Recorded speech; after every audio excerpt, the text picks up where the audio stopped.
tomorrow will be better. Here's a mathematical problem on the board which requires the application of trigonometric functions for right-angled triangles. Of course, no need to say find x and y in this problem. Now let's get started. Solution. Let's observe here that we have some sort of two right-angled triangles in one.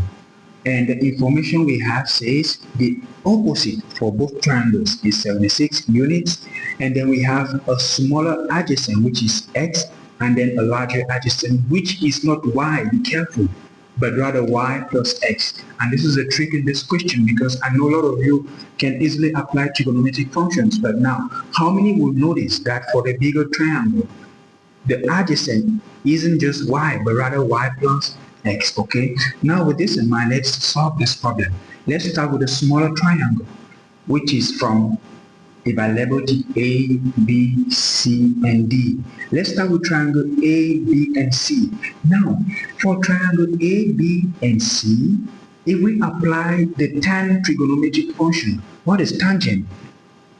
Tangent of this angle 45 degrees is going to be equal to, tangent is the opposite over the adjacent of a right angle triangle, okay? So tangent is going to be 76 all over x, alright? From this first equation, you can already make x a subject, which is going to be something like 76 divided by tan of 45.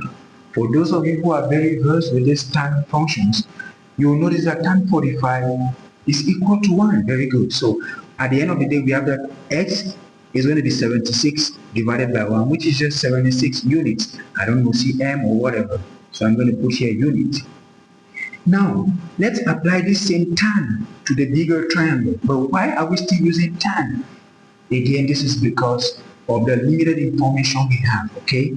So now tan of the bigger triangle, whose angle this time around is 30. I hear some students make some mistakes like here the angle will also be the sum of the two angles. This is wrong, dear friends, okay? The angle sustained by the bigger triangle is 30 degrees. So tan of 30 degrees is going to be equal to, again, they have a common opposite, which is 76 unit divided by, now, again, like I said from the beginning, the adjacent of the bigger triangle is not x, it's neither y. It's the sum of these two, okay? It's this total distance here, alright?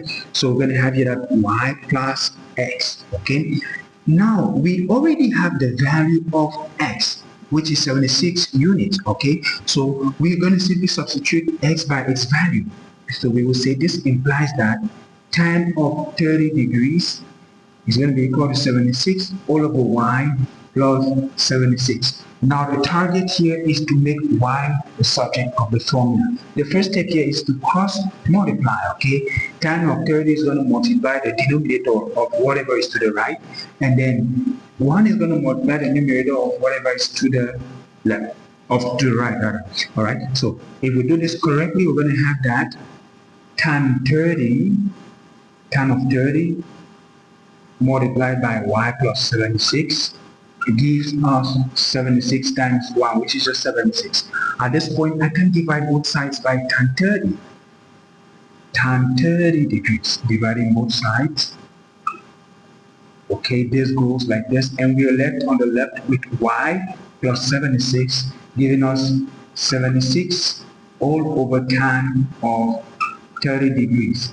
At this point, all we have to do to make y the subject is to send 76 to the right side of the equation. And watch out, when it moves, its sign is going to change, alright? So at the end of the day, we have just y alone on the left side, which gives us on the right side 76 over tan of 30 degrees, and then minus, okay? Minus 76. And if you correctly punch in your calculator, you will have that all of the right side is going to boil down to 55.54 units, and that's the difference. If this video was useful, share it with some other friend, okay, because tomorrow will be better.